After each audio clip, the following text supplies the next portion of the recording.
ರಾಜ್ಯೋತ್ಸವದ ಶುಭಾಶಯಗಳು. ನಮ್ಮ ಹೆಮ್ಮೆಯ ನಾಡು ಕನ್ನಡ ನಾಡು ಎಂಬ ಕೀರ್ತಿಗೆ ನಾವು ಭಾಜನರಾಗಿದ್ದೇವೆ. ಕನ್ನಡ ನಾಡಿಗೆ 1500 ವರ್ಷಗಳ ಇತಿಹಾಸ ಇದೆ. ಅಂದು ನಮಗೆ ಆದಂತಹ ಒಂದು ಪ್ರತ್ಯಮೂಲ್ಯ ವಿಚಾರ ಏನಂದರೆ ಹಲ್ಮಿಡಿ ಶಾಸನ. ಎಷ್ಟು ಜನಕ್ಕೆ ಗೊತ್ತು ಹಲ್ಮಿಡಿ ಶಾಸನ? ಖಂಡಿತವಾಗಿಯೂ ನಮ್ಮ ಇತಿಹಾಸದ ತಜ್ಞರ ಪ್ರಕಾರ, ಭೌಗೋಳಿಕ ಎಲ್ಲೆಯ ಪ್ರಕಾರ ನಮ್ಮ ನಾಡು ಮತ್ತು ನುಡಿ ಕೇವಲ ಕರ್ನಾಟಕಕ್ಕೆ ಸೀಮಿತ ಆಗದೆ ಕರ್ನಾಟಕದಿಂದ ಭಾರತದಾದ್ಯಂತ ನಮ್ಮ ರಾಜಮನೆತನಗಳು ಆಳ್ವಿಕೆಯನ್ನು ಹೊಂದಿದೆ. ಉದಾಹರಣೆಗೆ ಇಮ್ಮಡಿ ಪುಲಕೇಶಿ. ಎಷ್ಟು ಜನಕ್ಕೆ ಗೊತ್ತು ಇಮ್ಮಡಿ ಪುಲಕೇಶಿ? ರಾಜ ಇಮ್ಮಡಿ ಪುಲಕೇಶಿಯವರು ಆಗಿನ ಕಾಲದ ಆರ್ಥಿಕ ವ್ಯವಸ್ಥೆಯನ್ನು ಎಷ್ಟರ ಮಟ್ಟಿಗೆ ತಂದಿದ್ರು ಅಂತ ಹೇಳುವುದಾದರೆ, ಸಾರ್ವಜನಿಕವಾಗಿ ಇತಿಹಾಸ ತಜ್ಞರ ಪುಟಗಳಲ್ಲಿಗೆ ಭಾರತ ಆಗಿನ ಕರ್ನಾಟಕ ವ್ಯವಸ್ಥೆ, ಆಗಿನ ಕರ್ನಾಟಕ ಬಲ ಇಮ್ಮಡಿ ಪುಲಕೇಶಿಯವರ ಕಾಲದಲ್ಲಿ ಅತ್ಯುನ್ನವಾಗಿ ಹೊಮ್ಮಿತ್ತು. ಇದಕ್ಕೆ ಭಾಷೆ ಕಾರಣವೇ ಅಥವಾ ರಾಜ ಮನೆತಗಳ ಕಾರಣ ಯಾವುದು? ಭಾಷೆ ಒಂದು ಉಚ್ಚಾರಿಕ ವ್ಯವಸ್ಥೆ ಅನ್ನೋದೇ ಆದರೆ ಮಾನವನ ಯಥಕೃತ್ ಧ್ವನಿ ಉಚ್ಚಾರಣಾತ್ಮಕ ವ್ಯವಸ್ಥೆಯನ್ನು ಕೂಡಿಗೆ. ಅದು ಮಾನವ ನಿರ್ಮಿತ, ಭೌಗೋಳಿಕ ಎಲ್ಲೆ ಇದೆ, ವ್ಯವಸ್ಥೆ ಇದೆ, ನೈಸರ್ಗಿಕತೆ ಇದೆ, ಕ್ರಿಯಾಶೀಲತೆಯನ್ನು ಹೊಂದಿರಬೇಕು ಒಂದು ಭಾಷೆ. ಅಭ್ಯಾಸದಲ್ಲಿ ತೊಡಗಿದ್ದಲ್ಲಿ, ಆ ಪ್ರಯತ್ನದ ಹಾದಿಯಲ್ಲಿ ಹೋದರೆ ಮಾತ್ರ ಆ ಭಾಷೆ ನಮ್ಮದಾಗಿರಲಿಕ್ಕೆ ಸಾಧ್ಯ. ಅಭ್ಯಾಸ ಮಾಡಲಾಗತ್ತೆ ಅನ್ನೋದಾದರೆ ಅಭಿವ್ಯಕ್ತ ಸ್ವಾತಂತ್ರ್ಯವನ್ನು ಹೊಂದಿರ್ತೇವೆ ಅಂತ. ಇದು ಭಾಷಾ ವ್ಯವಸ್ಥೆಯ ರೂಪರೇಷ ಅಂತ. ನಮಗೆಲ್ಲರಿಗೂ ಗೊತ್ತು, ಭಾಷೆ ತುಂಬಿದ ಮನಸ್ಸಿಗೆ ಜೀವಾಣವೇ ಸಾಕ್ಷಿ ಎಂಬುದು. ಎಷ್ಟು ಜನ ಈಗೆಲ್ಲ ನಂಬ್ತೀರಿ? ಭಾಷೆ ತುಂಬಿದ ವ್ಯವಸ್ಥೆಗೆ ಜೀವಾಣವೇ ಸಾಕ್ಷಿ ಅಂದರೆ ಭಾಷೆ ಇಲ್ಲದವ ಪ್ರಾಣಿಗಿಂತಲೂ ಕಡಿಮೆ ಅಂತ. ನಮ್ಮ ಹಿಂದಿನ ಜನಾಂಗ ಹೇಳ್ತಾ ಇದ್ರು, ಯಾಕೆ ಪ್ರಾಣಿ ಆಣಿಗಾಗಿ ಆರ್ತಿ ಅಂತ. ಯಾಕೆ ಅದಕ್ಕೆ ಪ್ರಾಣಿ ಅಂತಾರೆ, ಮನುಷ್ಯನಿಗೆ ಮಾನವ ಅಂತ ಕರೀತಾರೆ ಅಂದರೆ ಒಂದೇ ಒಂದು ವ್ಯತ್ಯಾಸ, ಅದು ಭಾಷೆ ಮತ್ತು ಅಭಿವ್ಯಕ್ತಿ ಸ್ವಾತಂತ್ರ್ಯ ಮತ್ತು ಮೇಧಾವಿತನ. ಭಾಷೆ ನಮ್ಮಲ್ಲಿ ಕೇವಲ ಸಾಮಾಜಿಕ ಕ್ರಿಯೆಯನ್ನು ಉಂಟು ಮಾಡೋದಿಲ್ಲ. ಭಾಷೆ ನಮ್ಮಲ್ಲಿ ವೈಯಕ್ತಿಕ ವ್ಯಕ್ತಿಗತ ರೂಪವನ್ನು ತರ್ತದೆ ಎಂಬುವಲ್ಲಿ ಯಶಸ್ವಿ ಹೊಂದಿರ್ತದೆ. ಹಾಗಾದರೆ ಕನ್ನಡ ಭಾಷಾ ವರ್ಗೀಕರಣ ನೋಡಿದಾಗ ವಿಭಕ್ತಿ ಪ್ರತ್ಯಯ, ಧಾತು, ರೀತಿ ಎಲ್ಲವನ್ನು ನಾವು ವ್ಯವಸ್ಥೆಯಲ್ಲಿ ನೋಡ್ತೇವೆ. ಪ್ರಾಚೀನ ಇತಿಹಾಸ ಹೀಗೆ ಅಂದ ಮಾತ್ರಕ್ಕೆ ನೋಡ್ತೀವ ಅಥವಾ ನನಗೆ ಅದರಿಂದ ಉಪಯೋಗ ಇದೆ ಅಂತ ನೋಡ್ತೀವ? ಜನನೀಯವಾಗಿ ಜಾನಪದ ಗೀತೆಗಳನ್ನು ನಾವು ನೋಡ್ತೀವಿ. ಐತಿಹಾಸಿಕ ತಜ್ಞತೆಯಿಂದ ಕನ್ನಡ ಭಾಷೆಯ ಬೆಳವಣಿಗೆಯನ್ನು ನೋಡ್ತೀವಿ. ಭೌಗೋಳಿಕವಾಗಿ ಆ ಭೌಗೋಳಿಕೀಕರಣ ಕನ್ನಡ ಎಷ್ಟು ಪರಿಬಿಂಬಿತವನ್ನು ಹೊಂದಿದೆ ಅನ್ನುವಂಥದ್ದು ನೋಡ್ತೀವಿ. ಹಾಗಾದರೆ ಕನ್ನಡ ಭಾಷಾ ವರ್ಗೀಕರಣದ ವ್ಯವಸ್ಥೆ ಅದರದ್ದೇ ಆಗ ಮೇಲುಗೈಯನ್ನು ಹೊಂದಿದೆ ಅಂತ. ಹೌದಾ? ಕನ್ನಡ ಭಾಷೆ ಅಂದ ತಕ್ಷಣ ನಿಮಗೇನು ಹೊಳಿಕೆಗೆ? ಅದರ ಪ್ರಾಚೀನತೆ. ಹೌದಾ? ಪ್ರಾಚೀನತೆಯನ್ನು ಕೆಲವು ಒಂದು ತಜ್ಞರು, ಕನ್ನಡದ ತಜ್ಞರು ಹೇಳಿದ್ದಾರೆ. ಅದರಲ್ಲಿ KF ಕಿಟಲ್ ಎಂಬ ಒಂದು ಆಂಗ್ಲ ಭಾಷೆಯ ತಜ್ಞ, ಅವರು ಕನ್ನಡದ ವರ್ಗೀಕರಣ ಮಾಡ್ತಾರೆ, ಹಳೆಗನ್ನಡ, ಹೊಸಗನ್ನಡ, ಮಧ್ಯ ಕನ್ನಡ ಅಂತ. ಹಾಗೆ ನಮ್ಮ ಮಾಸ್ತಿ ವೆಂಕಟೇಶ ಅಯ್ಯಂಗಾರ್ ಅವರು ಹಳೆಗನ್ನಡ ಮತ್ತು ಹೊಸಗನ್ನಡ ಎಂಬ ಕೇವಲ 2 ಮಾದರಿಯ ವ್ಯವಸ್ಥೆಯನ್ನು ತಂದಿದ್ದರು. ಅಂದರೆ ಒಂದು ರೂಪುರೇಷವನ್ನು ಕೊಟ್ಟರು ಅವರ ಅಭಿಪ್ರಾಯ. ಮತ್ತು ನಮ್ಮ ಹೊಸಗನ್ನಡ, ಹಳೆಗನ್ನಡ, ಮಧ್ಯಗನ್ನಡ, ನಡುಗನ್ನಡ ಹಿಂದೆಯಿಂದ ನೋಡುಗಾದರೆ, ಮೊದಲಿನಿಂದ ಬರುಗಾದರೆ ಹಳೆಗನ್ನಡ, ಹೊಸಗನ್ನಡ, ಮಧ್ಯಗನ್ನಡ ಆ ಥರ ಬರ್ತದೆ. ಹೌದಾ? ಹಾಗಾದರೆ ಈಗ ಇತಿಹಾಸ ಕ್ರಿಸ್ತಶಕ 3ರಿಂದ 6 ಯಾವುದು? ಹಳೆಗನ್ನಡ. ಮತ್ತು ಮಧ್ಯಗನ್ನಡ 11ರಿಂದ 14. ಹೌದು. ಈಗ ನಾವು ಯಾವ ಶತಮಾನದಲ್ಲಿದ್ದೇವೆ? 21 ಶತಮಾನದಲ್ಲಿದ್ದೇವೆ. ಈ ಪ್ರಾಚೀನ ಯುಗವನ್ನು ನೋಡ್ತಾ ಇದ್ದರೆ ಕಾಲಘಟ್ಟ ಎಷ್ಟು ನಮಗೆ ವ್ಯವಸ್ಥೆಯನ್ನು ರೂಪುಗೊಳಿಸ್ತದೆ, ಆಂಶಿಕ ವಿವರವನ್ನು ತಂದುಕೊಡ್ತದೆ ಅನ್ನುವಂಥದ್ದು ನಮ್ಮ ಮನಸ್ಸಿಗೆ ಬರೋದಿಲ್ವೇ? ನಾವು ಕೇವಲ 20 ವರ್ಷದ ಪ್ರಾಯದವರಾಗಿರಬಹುದು, ಕೇವಲ 30 ವರ್ಷದ ಪ್ರಾಯದವರಾಗಿರಬಹುದು. ನಮ್ಮ ಹಿಂದಿನ ಜನಾಂಗ ಕನ್ನಡ ವ್ಯವಸ್ಥೆಗೆ ಎಷ್ಟು ಚಂದ, ಎಷ್ಟು ಅಂದವಾಗಿ ಅದನ್ನು ರೂಪುಗೊಟ್ಟು ನಮಗೆ ಮಾತಾಡಿ ಅಂತ ಕೊಟ್ಟಿರುವಾಗ ನಾವು ಅದರ ಬಳಕೆಯನ್ನು ಮಾಡುವುದು ಎಷ್ಟು ಸುಂದರ ಅಂತ. ಕೇವಲ ನವೆಂಬರ್ 1 ಮಾತ್ರ ಕನ್ನಡವನ್ನು ಆಚರಿಸಿದರೆ ಕಾಣುವುದಿಲ್ಲ, ನಮ್ಮ ಮನಸ್ಸಿನಲ್ಲಿ ಇರಬೇಕು ಅನ್ನುವಂಥದ್ದು. ನೀವು ಬರೀತಕ್ಕಂತಹ UPSC ಪರೀಕ್ಷೆಯಲ್ಲಿ ಕೂಡ ಐಚ್ಛಿಕ ಕನ್ನಡ ಭಾಗ 1, ಐಚ್ಛಿಕ ಕನ್ನಡ ಭಾಗ 2 ಎಂಬ ಆಪ್ಷನಲ್ ಅಂತ ಏನು ಕರೀತಾರೆ ಆಂಗ್ಲ ಭಾಷೆಯಲ್ಲಿ ಇದೆ. ನಿಮಗೇ ಗೊತ್ತಿರ್ಬೋದು ಅದರ ವ್ಯವಸ್ಥೆ. ನಮ್ಮ ಇತಿಹಾಸ ಇದ್ದರೆ ಮಾತ್ರ ಪ್ರತಿಯೊಂದು ಪರೀಕ್ಷೆಯೂ ಅಲ್ಲಿಯೂ ಕೂಡ ನೀವು ನಿಮ್ಮ ಒಂದು ರೂಪುರೇಷೆಯನ್ನು ಕಂಡುಕೊಳ್ಳಲಿಕ್ಕಾಗ್ತದೆ ಅಂತ. ಈಗ ಕನ್ನಡ ಭಾಷಾ ವರ್ಗೀಕರಣ ಬಗ್ಗೆ ಮಾತಾಡುವುದಾದರೆ ಕನ್ನಡ ಭಾಷಾ ಉಪಭಾಷೆಯಲ್ಲಿ ಎಷ್ಟು ವಿಧ? ಒಂದು ಮಂಗಳೂರು ಕನ್ನಡ, ಗ್ರಾಂಥಿಕ ಕನ್ನಡ ಅಂತ ಕರೀತಾರೆ. ನನಗೆ ಬಹಳ ಹೆಮ್ಮೆ ಇದೆ, ನಾನು ದಕ್ಷಿಣ ಕನ್ನಡದ ಹುಡುಗ ಎಂಬುದು. ಯಾಕೆ? ಗ್ರಾಂಥಿಕ ಭಾಷೆ ಏನು ಬರೀತೇವೆ ಅದನ್ನೇ ಓದುತ್ತೇವೆ, ಅದನ್ನೇ ಮಾತನಾಡುತ್ತೇವೆ. ಗುಲ್ಬರ್ಗ ಭಾಷೆ ಅದು ಒಂದು ವಿಧ. ಯಾಕೆ? ಹಾಗಾದರೆ ಧಾರವಾಡ ಕನ್ನಡ, ಮೈಸೂರು ಕನ್ನಡ 4 ವಿಧ ಇದೆ. ಈ ಭಾಷಾ ಉಪಭಾಷೆಯನ್ನು ನೋಡಿದಾಗ ಮಂಗಳೂರು ಕನ್ನಡ ಪ್ರಾಚೀನ ಕೇರಳ ಮತ್ತು ಕರ್ನಾಟಕದ ಒಂದು ಮಲಯಾಳಿ ಅಂಶಗಳು ತೋರ್ತದೆ. ಮೈಸೂರು ಭಾಗ ನೋಡಿದಾಗ ತಮಿಳು ಮತ್ತು ಕನ್ನಡದ ಆಂಶಿಕ ಭಾಷೆ ನೋಡ್ತದೆ. ನಮ್ಮ ಗುಲ್ಬರ್ಗ ನೋಡಿದಾಗ ತೆಲುಗು ಮತ್ತು ಈ ಆದಿಲ್ಶಾಹಿಯ ಆಧುನಿಕ ಸಮಯವನ್ನು ತೋರಿಸ್ತದೆ. ಹಾಗೂ ಧಾರವಾಡ ನೋಡಿದಾಗ ಮರಾಠಿಗರ ಮತ್ತು ಆ ಒಂದು ಮರಾಠ ಸಂಸ್ಕಾರದ ಒಂದು ವ್ಯವಸ್ಥೆಯನ್ನು ತೋರಿಸ್ತದೆ. ರಾಜಮನೆತನಗಳ ನಡುಪೆಗಳು ಎಷ್ಟು ಪ್ರಾಮುಖ್ಯತೆ ಅನ್ನುವಂಥದ್ದೇ ಈ ಭಾಷೆಯ ವಿವರಣೆ. ಕೇವಲ 4 ಉಪಭಾಷೆ ಇದ್ದಲ್ಲಿ ಅದು ಸೊಗಡನ್ನು ಹೊಂದಿರ್ತದೆ ಅನ್ನೋದು. ಇದು ಕೇವಲ ಕನ್ನಡ ಭಾಷೆಯಲ್ಲಿ ಮಾತ್ರವಲ್ಲದೆ ತೆಲುಗು, ಮಲಯಾಳಂ, ತಮಿಳ್ ಯಾವುದೇ ಗ್ರಾಮೀಣ ಭಾಷೆಯಲ್ಲಿ ಕಾಣ್ತದೆ. ನಿಮಗೆ ಗೊತ್ತಿದೆ, ಗ್ರಾಮೀಣ ಮತ್ತು ನಮ್ಮ ವ್ಯವಸ್ಥೆಯಲ್ಲಿ 4 ಒಂದು ವ್ಯವಸ್ಥೆ ಇದೆ. ಪರಾವಲಂಬಿಕ ವ್ಯವಸ್ಥೆ ಅಂತಾರೆ ಇದನ್ನು. ಹೌದಾ? ಯಾಕೆ ಈ ವ್ಯವಸ್ಥೆಯನ್ನು ತಂದಿದ್ದೇವೆ? ಒಂದು ಜಾನಪದ ಶೈಲಿ, ಇನ್ನೊಂದು ರೂಪುರೇಷೆ, ಇನ್ನೊಂದು ಭೌಗೋಳಿಕ ಎಲ್ಲೆ. ಈ 4 ಅಂಶ ಒಂದು ಭಾಷೆಯ ನಿರ್ಧಾರವನ್ನು ಮಾಡ್ತದೆ. ಇದು ನಿಮ್ಮ ವರ್ಗೀಯ ವ್ಯವಸ್ಥೆ ಮತ್ತು ಅವರ್ಗೀಯ ವ್ಯವಸ್ಥೆಯನ್ನು ಕಂಡುಬರುತ್ತದೆ. ಸಾಮಾಜಿಕ ಉಪಭಾಷೆ ಅಂತಂದರೆ ಏನು? ಸಾಮಾಜಿಕ ಉಪಭಾಷೆಗಳು ಕಾಲಕಾಲಂತೆ ತನ್ನದೇ ಆದಂತಹ ರೂಪುರೇಷೆಯನ್ನು ಹೊಂದಿರ್ತದೆ. ಇವತ್ತು ನೀವು ಕನ್ನಡ ಮಾತನಾಡುವುದು ಮುಂದಿನ ಜನಾಂಗದ 10 ವರ್ಷಗಳಲ್ಲಿ ಅದು ಬೇರೆ ರೂಪವನ್ನು, ಬೇರೆ ವ್ಯವಸ್ಥೆಯನ್ನು ಕಂಡುಕೊಳ್ಳುತ್ತದೆ. ಅದು ಐತಿಹಾಸಿಕ ವಿವರಣೆ ಆಗಿರ್ಬೋದು ಅಥವಾ ಪ್ರಾಯೋಗಿಕ ವಿವರಣೆಯೂ ಆಗಿರಬಹುದು.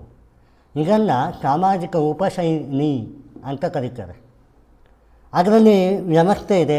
ಒಂದು ಸೋಲಿಗ ಕನ್ನಡ ಅಂತ ನೋಡಿದಾಗ ತಮಿಳಿನ ಒಂದು ಅಂಶಗಳು ತೋರ್ತದ ಸೋಲಿಗ ವ್ಯವಸ್ಥೆಯಲ್ಲಿ. ಅಂದರೆ ಯಾವುದೇ ಭಾಷೆ ಇನ್ನೊಂದು ಭಾಷೆಯ ಪರಿಚಯದಿಂದ ಉಗಮವಾಗಿ ತನ್ನ ಹೊಸ ರೂಪವನ್ನು ತಂದು, ಆದರೆ ತನ್ನ ಹಳೆಯ ರೂಪವನ್ನು ತನ್ನದೇ ನಿಟ್ಟಿನಲ್ಲಿ ಇಟ್ಟುಕೊಂಡಾಗ ಅದನ್ನು ಸೋಲಿಗ ಕನ್ನಡ ಅಥವಾ ಆ ಭಾಷೆಯ ಕನ್ನಡ ಅಂತ ಕರೀತಾರೆ, ಆ ಪ್ರಾಂತ್ಯದ ಕನ್ನಡ ಅಂತ. ಕನ್ನಡ ನಿಮಗೆ ಬೇರೆ ಆಗುವುದಿಲ್ಲ, ಅದರ ಅಂಶಗಳು, ಆತ್ಮಗಳು, ಶೈಲಿಗಳು ಬದಲಾಗಬಹುದು ಅಂತ. ಕೇವಲ ಸೋಲಿಗ ಕನ್ನಡ ಮಾತ್ರವಾ? ವೈದಿಕ ಕನ್ನಡ ಇಲ್ಲವಾ? ನೀವು ಕರಾಡ ನೋಡ್ಬೋದು.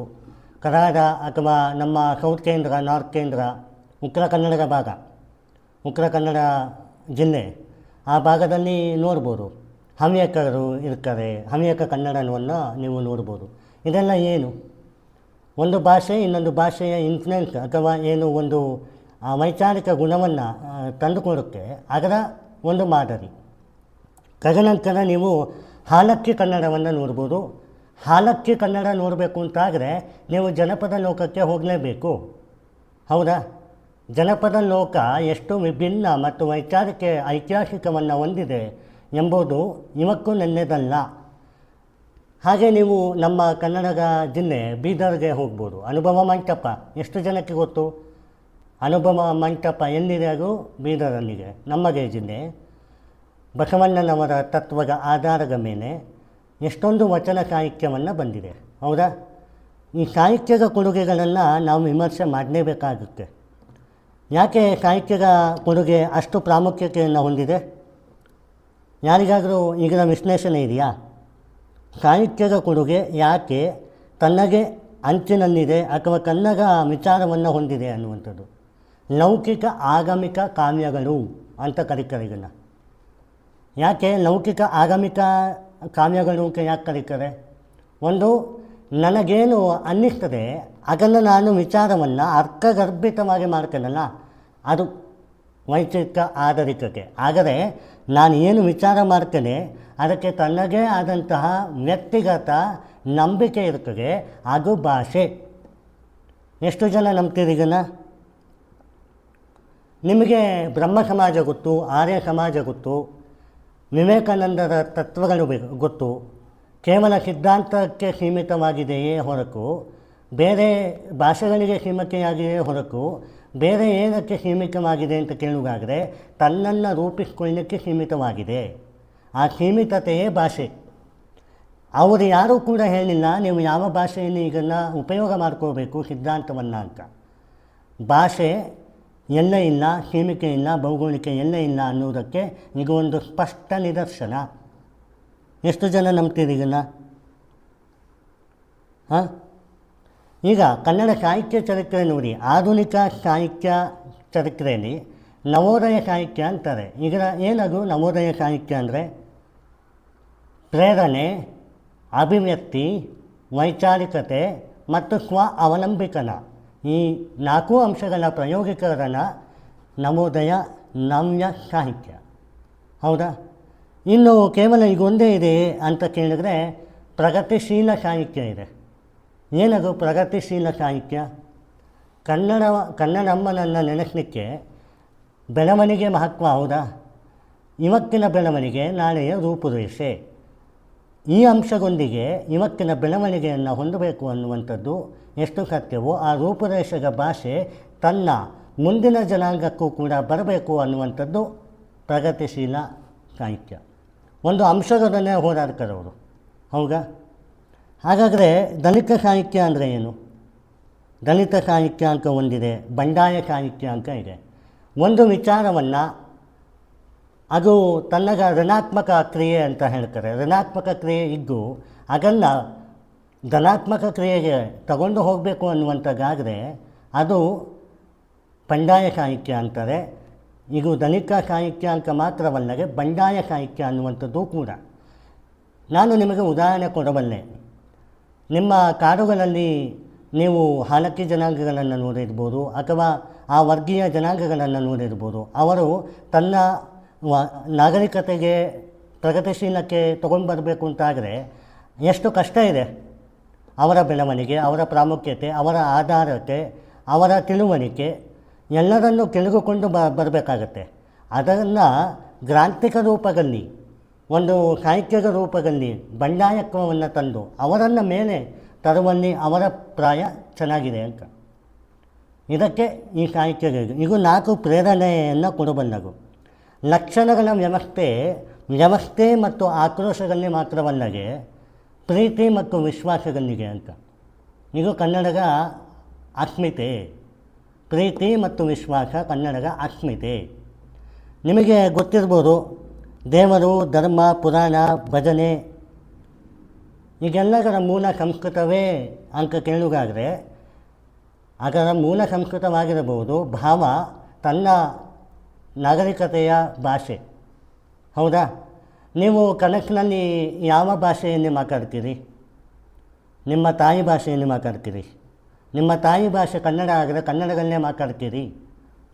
ನಾವು ಬೇರೆ ಭಾಷೆಯನ್ನು ಪ್ರೀತಿಸಬೇಕು, ಕನ್ನಡ ಭಾಷೆಯನ್ನು ಹೊಗಳಬೇಕು. ಆದರೆ ಬೇರೆ ಭಾಷೆಯನ್ನು ನಾವು ತಿಳ್ಕೊಳ್ಬೇಕು. ಒಂದು ವ್ಯವಸ್ಥೆಯನ್ನು ಕೊಟ್ಟಾಗ ಆ ಭಾಷೆಗೆ ನಾವು ಯಾಕೆ ತಿಳ್ಕೊಳ್ಬೇಕು ಅನ್ನುವಂಥದ್ದೇ ಇಂಪಾರ್ಟೆಂಟ್, ಅಥವಾ ಅನ್ನುವಂಥದ್ದೇ ಒಂದು ವ್ಯವಸ್ಥೆಯ ಗಂಭೀರತೆ. ಹೌದಾ? ಕನ್ನಡ ಪ್ರಾಚೀನ ಇತಿಹಾಸ ನೋಡಿ, ಕನ್ನಡದ ವ್ಯವಸ್ಥೆ ನೋಡಿ, ನವೋದಯ ಸಾಹಿತ್ಯ ನೋಡಿ, ದಲಿತ ಸಾಹಿತ್ಯ ನೋಡಿ, ಪ್ರಸ್ತುತ ವಿಚಾರಧಾರೆಗಳನ್ನು ನೋಡಿ, ನಾವು ಬೆಳೆದಂಥ ಹಾದಿ ನಮ್ಮ ಮುನ್ನಡೆಗೆ ಬರಬೇಕು ಅಂತಾದರೆ ಮುಂದಿನ ವ್ಯವಸ್ಥೆಗೆ ಅತ್ಯುನ್ನತವಾದಂತಹ ಸಮರ್ಪಣಾ ಭಾವವನ್ನು ಹೊಂದಿರಬೇಕು. ಕನ್ನಡ ಕೇವಲ ಭಾಷೆ ಆಗಿರಬಾರದು, ಕನ್ನಡ ಒಂದು ವ್ಯವಸ್ಥೆ ಆಗಿರಬೇಕು. ಕನ್ನಡ ಕೇವಲ ಉಸಿರಾಗಿರಬಾರದು, ಕನ್ನಡ ಒಂದು ಜೀವ ಆಗಿರಬೇಕು. ಬೇರೆ ಭಾಷೆಯನ್ನು ಕಲಿಯುವಾಗ ಕನ್ನಡವನ್ನು ಮರ್ಕೋಗೆ ಅಂತ ತಿಳ್ಕೊಳ್ಳೋದು ತುಂಬ ತಪ್ಪು. ಕನ್ನಡಕ್ಕೆ ನಾವು ವ್ಯವಸ್ಥೆಯನ್ನು ಕೊಟ್ಟಿಲ್ಲ ಅನ್ನುವಂಥದ್ದು ತುಂಬ ತಪ್ಪು. ಬೇರೆ ಭಾಷೆಯನ್ನು ಕಲಿಬೇಕು ಎಂಬ ಹಂಬಲವನ್ನು ಎಷ್ಟು ನಾವು ನೋಡ್ತೇವೆ.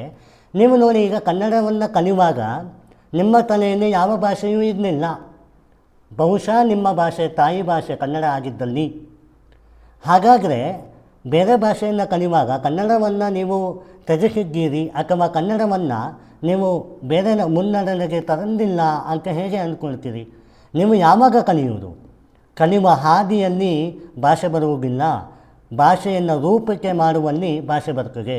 ಅನಿವಾರ್ಯತೆಯಲ್ಲಿ ಭಾಷೆ ಇದೆಯೇ ಹೊರತು ಭಾಷೆಯ ಪ್ರೀತಿಯಲ್ಲಿ ಇದೆಯೇ ಹೊರತು ವ್ಯವಸ್ಥೆಯಲ್ಲ ಅಂತ. ಅದು ವ್ಯವಸ್ಥೆ ತಪ್ಪಾ? ಬೇರೆ ಭಾಷೆಯನ್ನು ಮಾತನಾಡಿ ನಿಮ್ಮ ಕಲಿಕೆಗೆ ನಿಮ್ಮ ಭಾಷೆಯನ್ನು, ನಮ್ಮ ಕನ್ನಡವನ್ನು ಬೆಳೆಸಿ ಅವರ ಭಾಷೆಯಲ್ಲಿಯೂ ಕೂಡ ಅನ್ನುವಂಥದ್ದು ವ್ಯವಸ್ಥೆಯೇ ತಪ್ಪ? ಇದು ಕಾರಣಾಂತರಗಳಿಂದ ಬಂದಿದೆ ಅಂತ. ರೂಪು, ಶೈಲಿ, ವ್ಯವಸ್ಥೆ, ಗಾಂಭೀರ್ಯತೆಯಿಂದ ಬಂದಿದೆ ಅಂತ. ಕನ್ನಡಮ್ಮನನ್ನು ನಾವು ಇವತ್ತು ನಮ್ಮ ಜ್ಞಾನಿ ಸಂಸ್ಥೆಯಲ್ಲಿ ಬೆಳೆಸಿದ್ದೇವೆ. ಇಮ್ಮಡಿ ಪುಲಕೇಶಿಯವರ ಪುಸ್ತಕವನ್ನು ನಮ್ಮ ವಿನಾಯಕ್ ಪೇಟ್ನೆರವರು ವ್ಯವಸ್ಥಿತ ರೂಪದಲ್ಲಿ ಬಿಡುಗಡೆಯನ್ನು ಕೂಡ ಮಾಡಿ ನಿಮಗೆ ಪ್ರಸ್ತುತಪಡಿಸಿದ್ದಾರೆ. ಅದರ ಮೂಲ ಉದ್ದೇಶ ಕನ್ನಡವನ್ನು ಬೆಳೆಸುವುದು ಮತ್ತು ಅನ್ಯ ಭಾಷಿಗರಿಗೆ ಕನ್ನಡದ ವ್ಯವಸ್ಥೆ ಮತ್ತು ಪುಲಕೇಶಿಯವರ ರಾಜಮನೆತನ ಶೈಲಿಗಳನ್ನು ತೋರಿಸುವುದು ಅನ್ನುವಂಥದ್ದು. ಎಷ್ಟು ಜನ ನಿಮ್ಮ ಕನ್ನಡ ಭಾಷೆಯನ್ನು ಬೆಳೆಸ್ತೀರಿ ಮುಂದೆ? ಎಷ್ಟು ಜನ ಕನ್ನಡ ಭಾಷೆಯನ್ನು ಬೆಳೆಸುವುದಲ್ಲದೆ ಅನ್ಯ ಭಾಷೆಯನ್ನು ಕಲಿಯುವ ಹಂಬಲದಲ್ಲಿ ಕನ್ನಡ ಭಾಷೆಯನ್ನು ಬೆಳೆಸ್ತೀರಿ? ಅನ್ಯ ಭಾಷೆಯನ್ನು ಕಲಿಯುವ ಹಂಬಲ ನಮ್ಮದಾಗಿದ್ದಲ್ಲಿ ನಮ್ಮ ಭಾಷೆಯನ್ನು ಕಲಿಯುವ ಹಂಬಲ ಅನ್ಯರಿಗೂ ಆಗಿರಬೇಕು ಎಂಬುದು ತಾತ್ಪರ್ಯ. ಕನ್ನಡವೇ ನಮ್ಮಮ್ಮ, ಕನ್ನಡವೇ ಬೆಳೆಸುವ, ಕನ್ನಡವೇ ಉಸಿರು ಎಂಬುದು. ಕಿರುಗನ್ನಡಂ ಗೆಲ್ಗೆ, ಕಿರುಗನ್ನಡಂ ಬಾಳ್ಗೆ.